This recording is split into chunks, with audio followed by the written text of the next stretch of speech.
We're live. Hey, everybody. Welcome back to the Homestead HQ, where we talk about homesteading and preparedness. I am Shelly. I'm Jason, and tonight Chuck Peoples with Homestead Medical is going to be on here. Chuck is having technical difficulties right now, so luckily nobody's bleeding to death, or they might have a problem. But yeah, Chuck will be on here in just a little bit when he gets his issues resolved, and we're going to talk to Chuck about his upcoming workshop on Friday, and we'll talk to him about that and everything. And Chuck is here finally. Yes. All right, Chuck is here. Nobody died. So nobody died. Yeah. Oh, it was close. This computer almost died. All right, Chuck, we're going to run over some festival stuff, and then we're going to have you talk about your workshop that you're doing this coming up Friday, the 25th in Bowling Green, Kentucky at the festival. Shelly, shoot out some stuff on the festival. So Friday before the festival, we have some workshops. Chuck right here is teaching one of those workshops about wound care, that kind of thing. What else do we have? We have a all-day canning class that day. Chuck's class is actually 4 hours, and it's in the morning. But we have an all-day canning class that day. We have an all-day ham radio class that day. And then we have a half day after Chuck's class, herbal class. So you can find those on KentuckySustainableLiving.com. You can find all the information about that on there. So for the festival, I actually had one of my friends just called me and said, "Can you give me the rundown about your festival?" So I'm going to give you all the Michelle notes.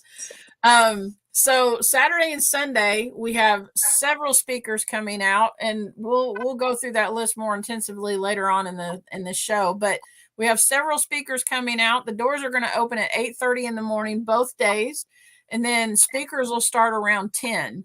We have a bunch of vendors set up. We have vendors all down on the arena floor and vendors up on the concourse. So you're going to be able to check out both of those.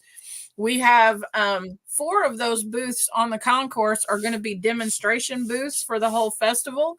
We've got a guy that's doing canning demonstrations. We've got Yoda from Grumpy Acres that's doing fermenting demonstrations. We've got Flomaton Famous that's going to be doing tree grafting demonstrations. And then we have Leslie Gossett, our herbal chick. She's going to be doing herbal demonstrations. You'll actually be able to do tincture make and takes at her booth. It's really cool. We've also got William Bond that's going to be coming in and teaching composting. We've got a butcher from Yardbird that's going to be doing chicken processing demonstrations both Saturday and Sunday. So if you don't catch it one day, you can catch it the next day. Jason, I always point the wrong way. Jason, right there, he's going to be doing a session with William Bond where they're going to talk about all of the things that they witnessed and participated in when they were in Eastern Tennessee and Western North Carolina. And hey, leading into that, read that comment. Since we talked about North Carolina and Tennessee, read the comment that you got just a few minutes ago on your page. So do you want me to finish the festival stuff, or do you want me to read it now? It doesn't matter. Do whichever one you want. Let me finish my festival spiel. So you can go to KentuckySustainableLiving.com, and right now you can get your tickets for $25. They're going to be $35 at the door, but if you go to the website right now and get your tickets and use email 25 as your coupon code, that's email 25, you can get your tickets for $25. Kids 17 and under are free. There's going to be food that you can purchase on site. The WKU is going to open up their concession stand. And we're actually going to have a few homesteaders are going to be offering breakfast on both mornings, but that will probably shut down somewhere around 9:30. And then you can get lunch from the WKU concession stand. A little bit later, we'll talk about our dinner that we're having Saturday night. We'll fill you in on that. Okay. So I opened up my YouTube studio, which it lists all my comments that I get on my different videos that I do. And so when Jason went to Eastern Tennessee and worked with Grindstone Ministries for a whole week. Like he was out there from, would you drive out Monday and come home the following Sunday? Yeah. So he was gone all week out there volunteering and helping out in Eastern Tennessee. And along with that, William Bond was out there helping with Grindstone Ministries, and he went further into North Carolina, Western North Carolina. So when Jason came back, him and I got on our podcast, and what happened was I interviewed him pretty much about what he saw with his own eyes, like what was going on out there, the things he saw, the things that he saw happening, just all of that. And he even went, didn't you do a flyover in a helicopter and all that kind of stuff? Yeah, right. We did a small flight in a helicopter. So we put that podcast out this last week, and I got a comment from a woman, and she said, this is just kind of comical. She says, "You've been watching too much Fox News, false information. Listen to the governor of that state." Jason, would you like to respond to that with the factual things that you saw firsthand? First off, I don't watch mainstream media. I trust TikTok more than Fox News, honestly. And everything I said on that, I will stand behind it. What I told on that podcast was either from my own eyes or from 2 to 3 witnesses that I know personally that will not lie to me about stuff. A lot of stuff, William told me a lot of stuff. William has no inkling and no reason to lie about the stuff that he saw. And his team, I stood there and talked to him several times, and his team had the exact same story. There's nothing that I told in there that is false or untrue. The mainstream media is the one that's telling you the lies about that. So you would be far better off to trust TikTok than anything else.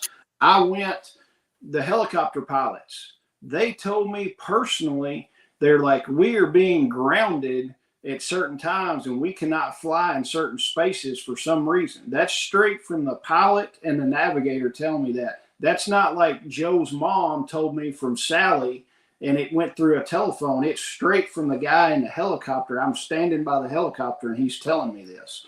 They have no reason to lie about it. Everything I said in that is factual. The mainstream media is the one that's lying to you, and the governors are the ones that are lying to you if they're saying nothing's going on. And I don't want people to forget about that. And yeah, Jody, like weapons junkie, he can tell you he's been there, been through it. What I said on the podcast is the truth. Jody's seen a bunch of this stuff because I know he's been there.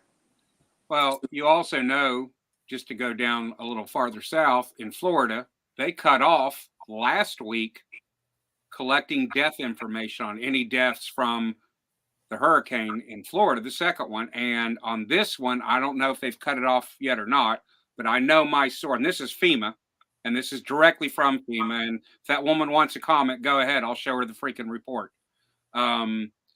But they are not collecting any more death information. In other words, statistics relating to the event. So that should tell you something too, because they haven't even finished the search and rescue portions of it. Yeah, they haven't even found all the bodies, right? Yeah. They don't even know who's missing. No, they don't. They're still trying to, they're finding people who were reported missing in other relief areas and things like that, but they're still doing that. And they do need equipment. They're without equipment. There's a bunch of SAW crews working down there who are going to help people on their own, volunteering, who have no medical equipment. I just sent down 25 kits, basically stop the bleed kits, tourniquets, pressure dressings, wound packing gauze, so they can attach to the saws, so they'll have something. Because Evan Dixon's wife, Hannah, from Radio Made Easy, notified me and let me know that they didn't have anything. So I sent 25 kits down. Yeah. So, and going back to that comment, I stand behind everything I said. It's factual information. It's stuff that I saw with my own eyes and or 2 to 3 witnesses told me firsthand. So, well, I've heard and talked to people on the ground, people who are in the same group as you, Jason, Brandon from 3H Survival. I even talked to Bob, Bug Out Bob. I messaged TJ. He messaged me back. There's just there's a lot of things that are going on that people are not reporting factually. I don't know. Yeah. So now that we got that cat skinned, Chuck. Well, here, hold on, real quick. Two of our sponsors for the show, VacMaster, VacMasterFresh.com. Go check out VacMasterFresh.com. Use the code Homestead. You're going to save 15% off your order, and they've got a fall hunting promo going right now where you can get additional money off on the chamber sealers and the butchering knives. Then also Signature Solar. Come to the festival this weekend. You can talk to some of the guys that work at Signature Solar. They're going to have their products in their booth, and they're also going to have a coupon code just for the festival. But if you want to buy right now, the code is Homestead to save some money on your order. So now let's get down. Chuck, Yes. Friday, you're going to be teaching a class. What class or what workshop are you going to be teaching Friday? So I'm doing a workshop on advanced wound care and closure. We're going to talk about all the things you need to do to take care of a wound properly. If you can't get to conventional medical care, or you're going to be delayed getting to conventional medical care, everything from disinfection to debridement, and then how to close it. I'm going to show a few different techniques of closing, including skin stapling. But a big part of it, that's the easy part. It's everything you do prior to that, and also evaluating the wound, whether or not it needs to be closed, delayed closure, or we're going to leave it open and we're going to pack it and let it heal from the inside out with wet to dry dressings and clean it every day. Yeah. And that's a lot of stuff. Like a lot of people, they look at the suturing and that's one of the things you've talked about it in all the classes that I've taken with you and times we've talked about it. It's like a lot of people are like, as soon as you get cut, it's like, we need to clean that thing out and fasten it back together. It's not always the case, right?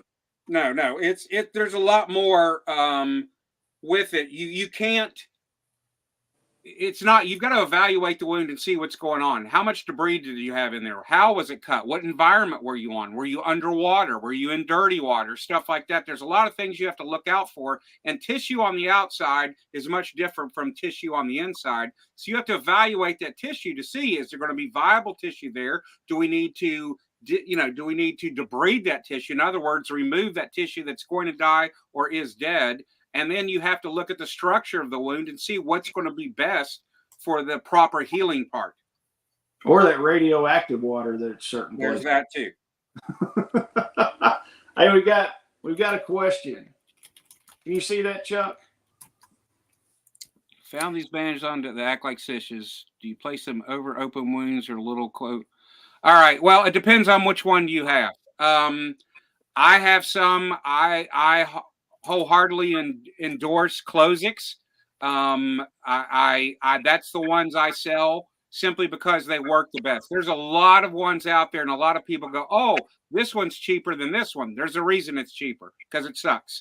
I've tested every single one I could find, and I have found that Closix holds the best, has the best adhesive, and works the easiest. So I would really caution you first of what you have, because you may use something and they're pretty easy to see, but you're not going to put it directly over the wound. You're going to put the adhesive part on the edges of the wound, just about 1 centimeter or 2 away from the edge of the laceration, and then you'll pull it cut. But I would caution you of which ones that you have and to make sure that they work properly, because a lot of them won't hold shut, and then you have a wound that pops back open when it shouldn't. And it won't heal properly, and it'll get infected. Then you get septic and you die. Who is trying to get on here? I have no I don't know idea. who that is. I don't know. All right. Who is Linda that's trying to get on here? All right. Keep talking, Chuck. We'll go on. Tell us, kind of give us a rundown and a spiel of what's going to happen with the class. Give us the cliff notes and stuff. Well, we're going to discuss, number one, the different types of wound, how we're going to disinfect it, how we're going to clean it, and then how we're going to evaluate it. I'm going to show you how to look at flesh, how to evaluate it, the cut, how deep it is, and what the best method for closure is going to be, or whether or not you do close it, or if we're going to do a delayed closure. And delayed closure is that we are going to evaluate. We may have to do some further debridement. There may be other tissue that we suspect that could die or is going to die that we're going to have to remove 24 to 48 hours later. So we're going to evaluate that. We'll initially pack it, and then we'll remove it, clean it, and disinfect the inside of the flesh again, and then close it. And then after that, once we've done all that, we're going to show how we're going to close it from different methods, skin stapling, using the Close-X device, and then how, if we don't have any type of those resources, how to use resources we may have at home to improvise some closure devices that we can use temporarily.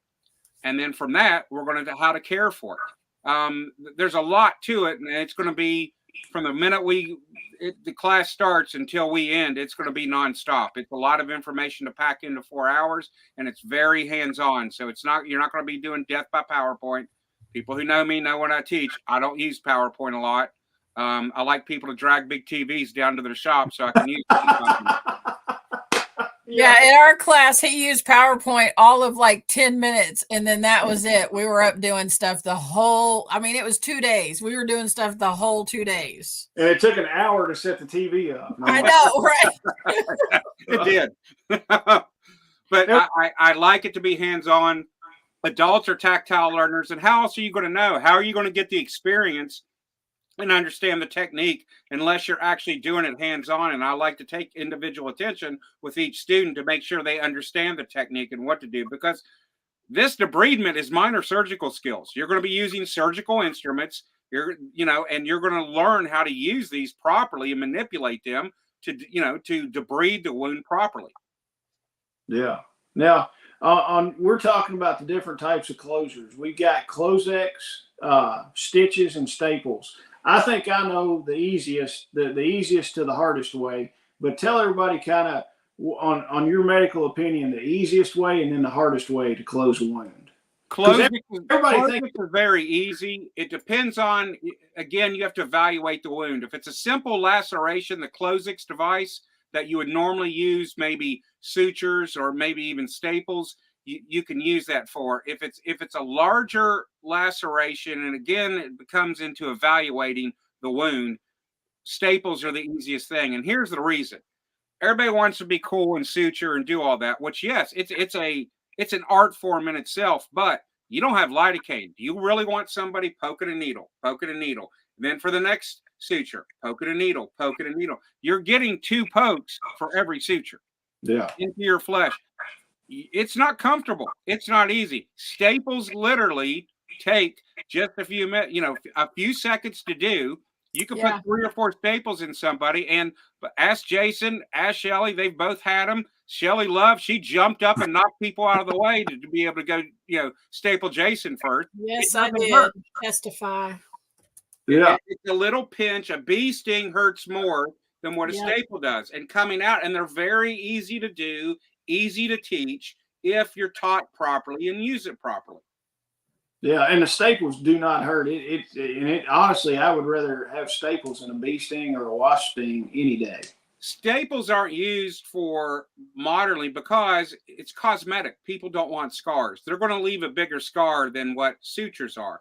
And also, it's just plain and simple. Suturing is a little bit more difficult of a technique or of a treatment form. So guess what? They get to charge more money for it. Now, I'm not saying disregard going to a physician, seek medical advice, but I'm just saying, if you lacerate your head right now and walked into an ER, guess what they're going to use? Staples. Because it's easier on head. You could staple anywhere on the body except hands, feet, and face. So you could use it 90% of the places that you have lacerations. Oh yeah. And Bill, one of the benefits of having tattoos is a couple pokes doesn't hurt as bad as I thought it would.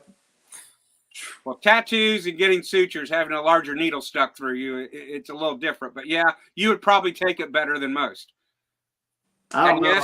Yes, Jody, weapons junkie, chicks dig scars, so I'll leave all kinds of scars if you want.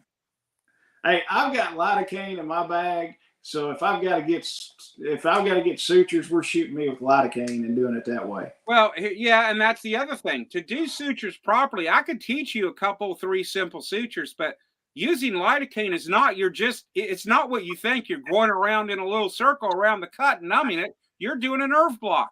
There's certain areas you have to hit it. That's a technique. My simple suturing class that I teach takes 8 hours, and I don't even get into nerve blocks with that. Nerve blocks would take 3 or 4 days just to do simple stuff. So you're not going to have those resources. The whole point of this class is to teach you advanced wound care with limited resources, because you can't get to conventional medical care. Just like what was going on in North Carolina, just like what was going on in Florida. And these weather events keep happening more and more often, and you're not going to be able to get to conventional care. There's still hospitals and clinics, non-operational, in North Carolina right now. I saw one where Jake Drum is helping stand up a clinic today, and there's clinics going on. These clinics don't have the equipment.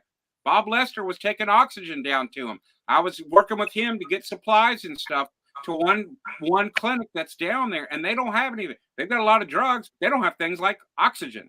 They don't have things like gauze. They don't have ways and means to close wounds. Yeah. And I saw that. I saw where Jake Drummond posted that on Facebook, and I'm like, that's awesome. I'm glad, that private citizens and not the federal government are doing things like that. Well, and that should tell you what's not being done. And they're having to stand up what they expect to be a long-term clinic until recovery is reached. And that's going to be a long time. Some of these may never open up. They may have to build. They're going to have to build from the ground up. Yeah. Well, yeah, I mean, when you've got a building that the patients are standing on top of the roof, that building is at a minimum a total gut job down to the studs, if not doubles down. Yeah, a hospital that's been flooded like that, even on the first floor or basement or whatever, it's the mold, it's the remediation of that they cannot occupy that. Yeah.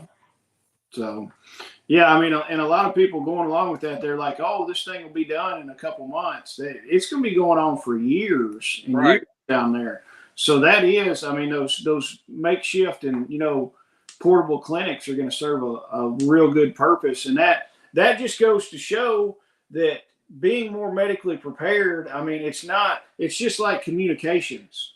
The ham radio and your communications is not sexy stuff. It's not a new Gucci AR or, a set of nods or something like that. But that stuff, the radio communications and the medical stuff, are what's going to keep you alive. When I was over there with Grindstone, pretty much everybody had guns on their hips, and everybody had a long gun in their truck, most likely. But the thing is, nobody ever had to use that. But we had to use radio communications every day and had to use medical stuff every day. And they're like, if you get a cut, make sure one of the medics cleans it out and it doesn't get worse. Yeah. It's like, take care of it right now. Don't be Billy Badass and be like, oh, I just got a little cut.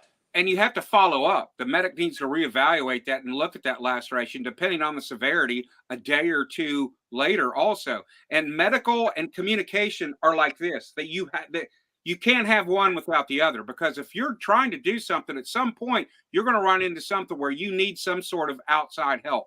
So you have to have that communication to go in. I teach that in my classes about nothing like a communication class, but I teach that you need to have radios, and I recommend where to go and get this training, because because you can also do medicine across the barricade, telehealth, so to speak, where you can talk on the radio. You may have a medical provider that you can describe what you're doing, and what would be even better is if you have, the Starlink, that you could actually do this and talk face to face, and they can see the wound and give you the proper steps to take care of it. I've done it. I've done it many a times remotely that way, of instructing somebody how to provide care. So it's absolutely imperative that you have these things, and that you get the Starlink, the radios, all of it go hand in hand with medical. Yeah.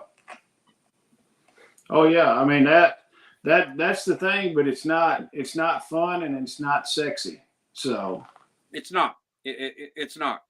So man, I know some of you people have busting your chops. Yeah. Looks old. Yeah, you still owe me money. So I know that some of the people on here have heard me talk about this before, but I want people to understand what they're going to get coming to your class. Now, the class that I attended, it was like what, 2 years ago? Is that when we did that? It's Yeah, been, it's coming it's up. been a couple years.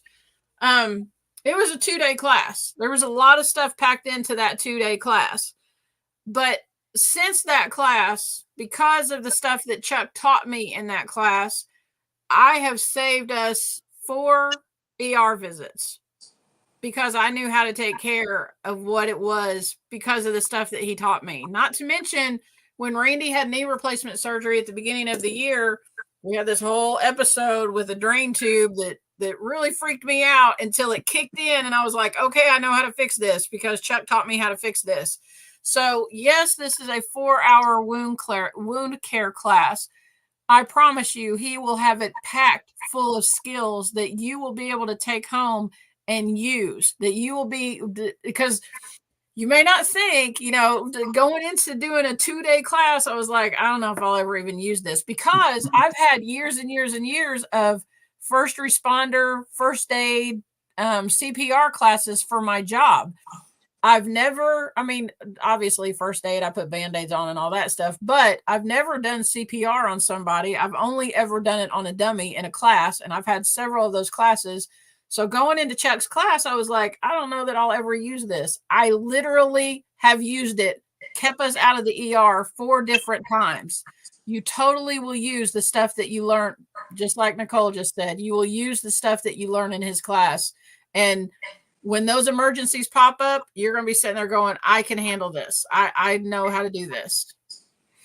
Well, yeah. How many conversations you had with Nicole on fixing tactical? Many, but and that's part of it. I give my contact information. I've had many students who, Tim Riley was one. He took my class. And then it wasn't too long afterwards, his daughter had a split her lip, and he sent me a picture of it, and he goes, what do you think? Should we go to the ER? Should I try to close it? Can I do this? And I'm like, no, that needs glue. At her age, it's a clean cut. Take her to the ER. I don't mind doing that. That's part of it's kind of like the alumni thing. You can ask me for stuff. I've had many people do it or call me, hey, I've got this or that. That's fine. I don't care a bit to do it. That's part of it. Because once you take one of the classes, you are kind of in the so-called alumni. But I want you to have these skills. And I saw when I started this business, I saw a need. Everybody teaches the cool guy tactical stuff, which I teach also. And you have to have it. You should have that. That's the stuff that'll kill you in 5 minutes or less. But what do you do afterwards? What if you're with that patient 2 hours, 2 days, 2 weeks, 2 months? How are you going to take care of them? That tourniquet's got to come off at some point.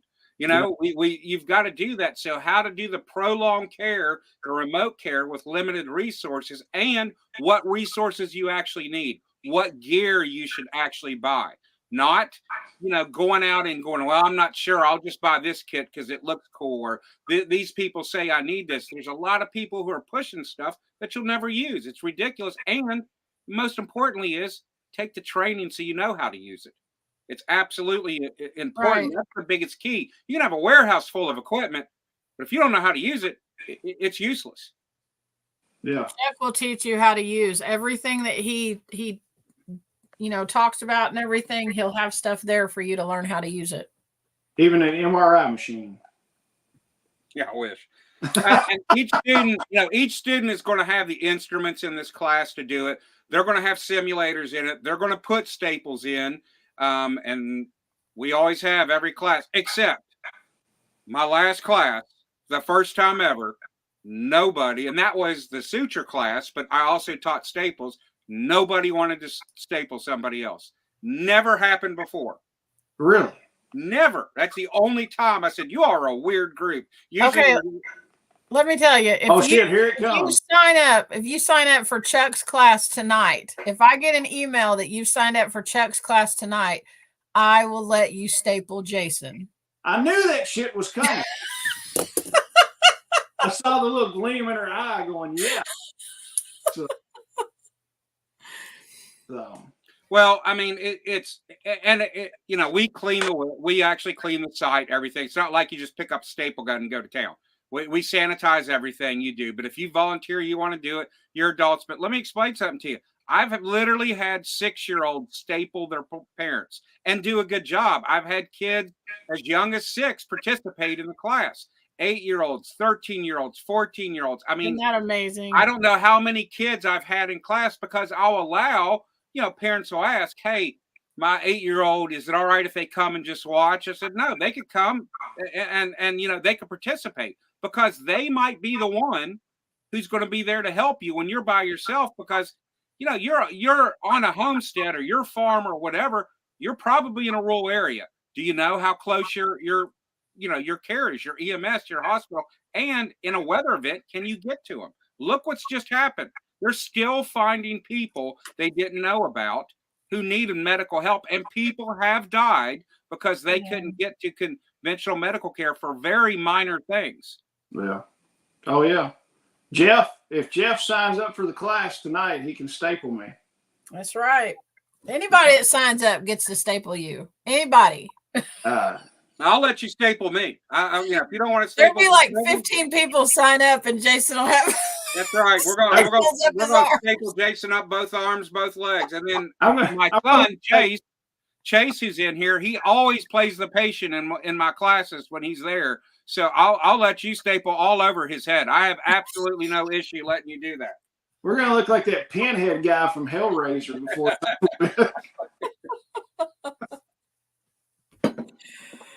Oh my gosh. Jeff, I would trust Jeff to staple me. Oh, I think Jeff has probably stapled people. He's probably pretty good at it. Probably so. Jeff knows all the things. I want people to have this knowledge. It's worth the investment. I know it's extra money. I know in this economy things are tight, but I promise you something. Yes, take all the training you can get in all the different subjects, the firearms, the radios, all that. That's all important. But one thing I can guarantee you may never have to use that firearm. I hope you don't. But you will, at some point, 100% guaranteed have to use medical, whether it be on yourself or a loved one or somebody on your team or somebody you care about. Just outside of Bowling Green 2 weeks ago, I used a tourniquet on somebody because I saw some guy who passed me on a crotch rocket in between traffic lanes going probably 100 miles an hour. And as soon as he passed me, I said, that idiot's going to kill himself. 10 seconds later, he ended up under a flatbed trailer.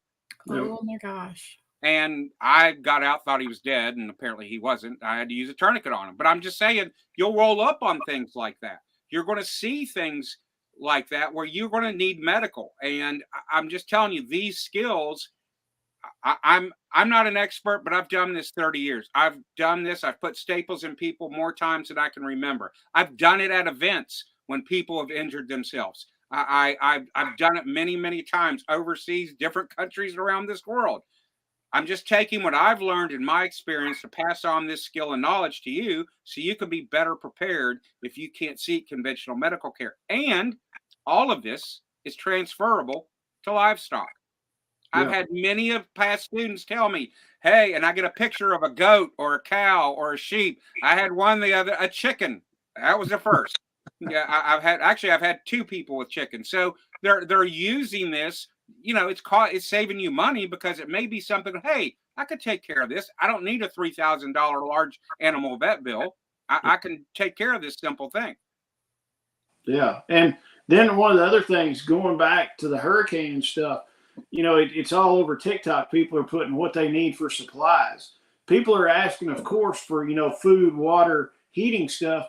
But I would say 60% of the time, they're asking for medical supplies, gauze, Band-Aids, disinfectants, stuff like that. So it's stuff that you use every single day, and you will use this stuff. I mean, Chuck said about the tourniquet the other day. I mean, when I was over there with Grindstone, I got half a 2x4 stuck underneath my fingernail unloading some equipment. Of course, I went over to the truck, grabbed my tweezers, pulled it out, rinsed everything out, made sure it was good. Put a Band-Aid on it so it wouldn't get a bunch of trash in it, and kept it fine. But if you didn't have that little bit of equipment in your truck, that might turn in the dirt and stuff we were working in a day or so. That thing can get horribly infected, and then you're going to the emergency room for something bigger. That in 5 minutes I avoided that situation altogether because I knew what to do. Yeah, and people think you have to have, it's stuff that I'll teach in class, but this is things I've said publicly, but this is just one part of it. You think you have to have saline or sterile water or whatever. If you can drink it, you can irrigate with it. You can flush with it. It's that simple. And I'm going to teach all those things so you can do proper wound care, even in the field, just like what you did, because it's important. That's where you're going to do a lot of it, where these accidents happen. But it's having that equipment and having that. And I'll have kits for sale at my vendor booth for that. Matter of fact, I'll be right next to wherever Carrie, I think she was in here. I'm pretty sure I saw her. But Yeah, she's in here. yeah, we're going to be together down there on the end with Grumpy Acres and everything. But all those things, it's important to have these skills, because I'm telling you, you're going to use it. And I've had many people tell me, oh, you, just like what Shelly said, you saved me a trip to the ER because I wasn't sure, but I was able to evaluate the wound and go, no, I don't need to go get stitches for this, or I don't need to have a doctor. I can take care of this. This isn't as bad as what I thought. And many of them have said, if it had been before I had your class, I would have ran to the hospital and had a large bill and wasted all that time for nothing. Yeah. And honestly, taking the class is priced at $200. That's going to be a heck of a lot cheaper than your copay for an emergency room, bottom line. So the first time you don't go to the emergency room, you're money ahead, well ahead on Guaranteed. And take anybody who takes the class, I'm offering this. You're actually going to get my complete Homestead medical kit at a discount. If you take the class, I'll tell you what that discount is, but anybody who signs up for a class will get that, or they'll get a discount on one of my kits that I have available there at the festival. Tell them what all is in that kit. My complete kit. Good. We don't have enough time.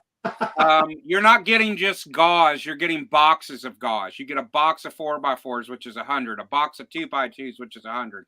A box of 5x9 dressings, which is 25. A box of rolled gauze. You're getting a complete IFAC, emergency, all the things that'll kill you in 5 minutes or left, of a tourniquet, chest seals, pressure dressing, wound packing gauze, iPad, eye shield, emergency blankets, and then you're getting all the equipment you need to take care of the wound, any type of wound, from literally Band-Aids to the surgical instruments to do debridement with, and everything else, all the different tools. So everything that I teach in this 4-hour class, you'll know how to use in that complete kit when you're done. Everything that's in it, you'll be able to properly and effectively use it after my class. And all of that is in there. And it's, like I said, it's not just a little bit of stuff. You have stuff for resupply. You have all the instruments, the tools, and a skin stapler, and butterflies, and with a small additional cost, and it's discounted, I'll give you a set of Clozek wound closing strips also. I mean, that's a good. I mean, I've looked at all that before in your kit, and it's a phenomenal kit. I mean, it's got everything you need to treat stuff at your house. Yeah, it's in a 5-gallon tub, and when I say it's packed full, I literally have to press the lid down to get it to shut on it. It's packed jam full. Yeah, I want to pick up some Clozeks, even though they wouldn't call me back. They called me back.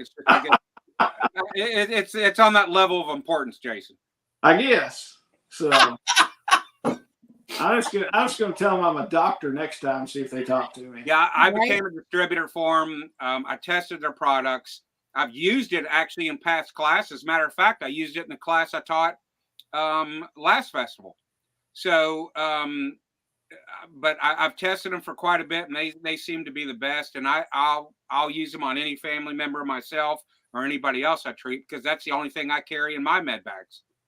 Yeah. And Jace is a good place too to get meds. And now Duration Health has popped up too. And then there's another. Yeah, Duration Health, Contingency Medical, Jace. And I actually talk about that in class, which one, because I've vetted these. I've called, there's other companies doing it, but they don't do it like these other companies. I don't trust their telehealth and what they're doing. And the medications come from Mexico, from China, things like that. These aren't U.S. made, these are generic medications that are made in other countries, and you can't guarantee that, they're not counterfeit.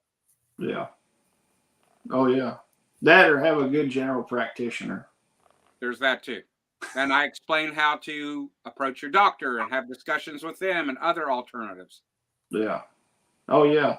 Guys, this class is a good class. If I wasn't going to be busting and doing everything on Friday, I would attend it for sure. So, but I might steal Chuck for half a day after it and be like, hey, teach me a few more things. Oh, I'll come down anytime. Besides, when you say busy, all you're going to do is, I don't know, go ask Shelly. Yeah. Yes. If anybody has questions while I'm getting stapled, if you have a question, it's go ask Shelly. Go ask Shelly. That's our standard response with everything. Everybody come, they're like, Jason told me to come find you. And I'm like, why? What do you need? It's like, go ask Shelly. She'll know. I forgot to get my shirt that says just go ask Shelly. That's right. We need to get those. I'm going to call Greg back. Yeah, I mean, there's people in here in the comment like Tim Riley. He's taken a couple of my classes. Carrie's actually going to be in the class Friday. You all have taken it. I mean, I really try to give you value for what you're paying. I try to keep the costs down as much as possible because I want you to be able to have this training. I want to get this out to people. I know how it's important. I've been deployed to many, many, many hurricanes, floods, tornadoes, and stuff over the last 30 years. And this is always the case. People die from simple things like a laceration because they didn't know how to properly treat it. And there wasn't, any functional, medical care that they could get to. Yeah. And the cost of this class is a no-brainer because the first time that you don't have to go to the ER, you've paid for the class. Yeah. It's just a no-brainer. Yeah. And I mean, the more and more stuff that's popping up, I mean, they just had floods in New Mexico, flash floods there.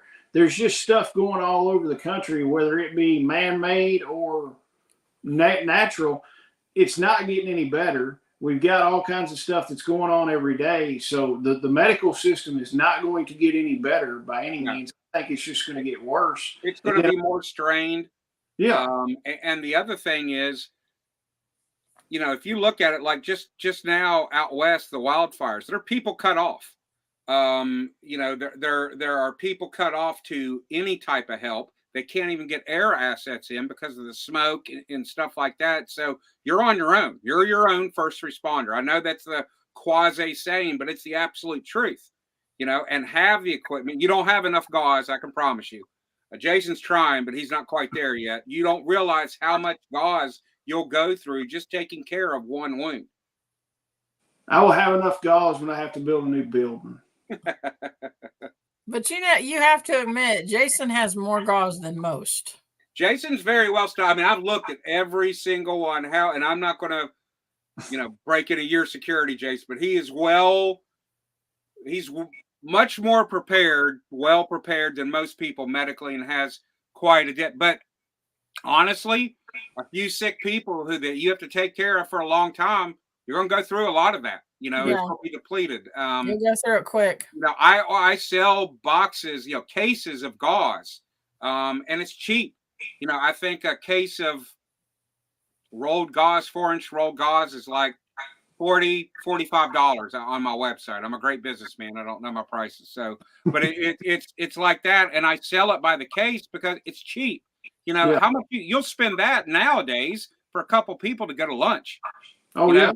It doesn't take much to have that money, and you could save that up and buy those supplies. It's just like having the water, having the, communications, all that. That's one of the things, but you will use a lot of this stuff. And I know people are going to say, well, I can boil rags and do all this. It ain't going to work, folks. You're not ever going to get that bacteria out of that cotton by just boiling it and doing all that. And then I've heard people say, well, I'll bleach it. You go right ahead and then clean a wound with bleach and see how well that works out for you. It's necrotic to the skin. And then also the thing with boiling rags, if we're in this situation, we've already got limited resources. So why are you going to spend your limited resources boiling rags and trying to disinfect them when you could have spent $40 and all you got to do is take your pocket knife and open some packages and it's ready to go. Yeah. Well, back in the day when they boiled rags as a practice, people died from infection all the time. Yeah. An infection would kill you. I mean, just plain and simple, that is very easily treatable today. Yeah. I mean, if a person takes $40 a month, if you don't go out and eat, a couple times a week. I mean, we stopped at Wendy's today and it was $12. So if you don't eat out lunch 4 times a month, you've got $40 that you can spend $40 a month on medical supplies adds up quite a bit. Yeah. I mean, you could buy a lot with that. A lot of supplies, gauze, Band-Aids. I mean, it's cheap, folks. A lot of this is, yeah, some stuff is expensive, but just that, like you said, $40 a month, whatever, in 2 months' time, you can have a complete IFAC that I sell, fill fac. You can put in any pouch. You know, you save up $60 a month, whatever it is, that's a couple of tourniquets. You know, it doesn't take much to be prepared. Yeah. Oh, yeah. Look, Jose's getting in here late. Jose and his wife. Yeah. But well, we I guess we've about beat this sutured horse to death tonight. So, but guys, go to the website. It's KentuckySustainableLiving.com. Look in the to get tickets and drop down for the tickets, and that's where the to sign up for that. And if you sign up, you'll get to staple me. If you can find me, first off. If you can't find me, go ask Shelly, and she will find me somewhere. So, yeah, sign up, folks. Isn't there a code right now? Yeah, what's the code for 10% off, Shelly? Workshops. Workshops 10. Workshops number 10. 10. Workshop. Let me go and look. Just put it on workshop 10. Yeah, you get 10% off the workshops. I don't know. Is it just workshop with no S on it? We're awesome business people. We are. We are. Yeah. Right now, my brain is going 500 different directions all at the same time. And yeah, it's a joke. Okay. It's workshop, WORKSHOP 10, the number 10. You can get 10% off of your workshop if you use that code. So right there, that cuts it to $180. And I'm going to add again. Hold on a minute. Here is the code, or here's the website to order your stuff. What does it say? The new KSL game. Staple the tail on Jason. I love it.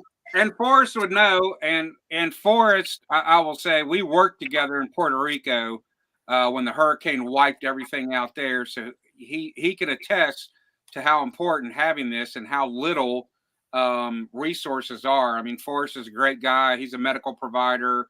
He could tell you, he's somebody he can tell you how important these skills are. Yeah. Yeah, I'm cool with printing off some tails that you can staple on Jason. Well, we could.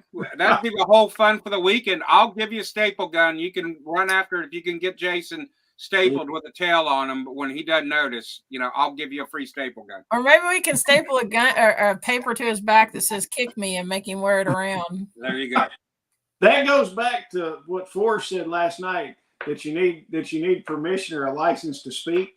Forrest just proved his point.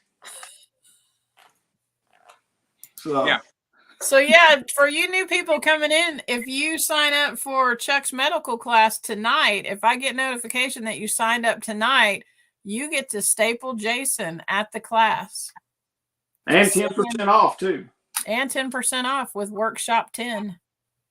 And everybody that takes the class will be leaving with something. I'm not going to say what it is, but it's going to be a piece of medical gear. No, it's not going to be some cheap piece of crap, but you're going to be leaving, going home with something that you can use and that you should have. Awesome. Awesome. Okay, so festival website, KentuckySustainableLiving.com. I put the link to the workshops in the chat right there. You can see it. It's the last comment on there right now. But any information about the festival, KentuckySustainableLiving.com. If you go and order your tickets in advance, you can get them for $25 with email 25 as the coupon code. That's email 25. You can buy them at the door, but you're going to pay $35 a person at the door. Kids 17 and under get in free. All of our speakers are on the website, all of that stuff. Go check it out. We want to see you this weekend. Y'all, this world is crazy. Come and listen to our speakers, learn some skills, get the knowledge that you need to get away from being reliant on all of the other systems out there. Okay. Because honestly, the time is now to do it. I mean, if everybody's freaked out about what's going to happen after the election, if you're really that freaked out, you need to spend your money and come to this festival and come to the training classes. If you're serious about it, get up off the couch and do it. Because if you're like, oh, it's going to go to hell in a handbasket, your money's probably not going to be good. So why not go ahead and spend it and get the training right now? You can, for the money, the information alone that you can receive for the 2 days, and the people who are delivering the information, it covers every spectrum. Not only from security, self-defense, permaculture, homesteading, farming, whatever it is, it's all there, including the vendors. Then you can go buy the equipment. It's all going to be under one building, under one roof. And with these workshops, you can have all this. You take mine, and in the afternoon, you can actually take a medicinal medicine course, a herbal medicine course, which she's going to tell you which medicinal herbs there are to use that's going to tie in, that also has antibiotic qualities to them. Yep. So this class and mine is going to tie in together. Leslie's actually going to be teaching how to build your herbal apothecary. Yep. So, yeah. Yep. Leslie's a ton of knowledge about it. Ton of knowledge. Max carries a tourniquet every day. We even had sweatshirts and t-shirts made that said so. Well, Max did. I was actually wearing one yesterday. Crap, yeah. Quit hitting it. All right, I won't hit anything else. I'll just sit here. Thank you. You're making me crazy. Yeah, I'm looking forward to talking to Randall about the grafting stuff. The whole grafting deal, you can, make your own stinking trees and cut lows and the nurseries out. Well, there's going to be an expert that I don't have. Yeah, there's somebody to network with. You want to learn about that. Tim's an absolute expert at it. He knows what he's doing. He can talk about it. Yeah. It's just other people you can meet. It's the networking too. That alone is 10 times worth the value of the ticket just to get in, the people that you'll network with. Yep. Oh, yeah. And honestly, what William's doing with the compost, that's worth $100 right there off the bat. Honestly. And that's included in the cost of the ticket. So, the chicken processing, that's included in the cost of the ticket. There's so many skills that you just need to come, y'all. Well, you get to see Forrest. You'll get wherever Carrie went. You'll get to see her in her booth, the stuff that she's selling. There's so many people that's going to be there that you get to meet and network with. I don't know how you could not come. And any associated expense with it is going to be one heck of an investment that'll pay off itself in no time. Yep. So, all right. Well, I think we've about done it for the night, guys. We appreciate y'all being on here. Go to the website, check it out, get your tickets. If you're serious about this stuff, buy some tickets and come to the workshops. You will not be disappointed in those whatsoever. And we appreciate it. And Chuck, thank you for coming on tonight. Thank you all, as always. And I'll see you in probably 48 hours, I would say. Yeah, Les. I'll be there Thursday morning. Yeah. All right. All right, y'all guys. take care. We will see you this weekend. Goodbye. Bye. See you later.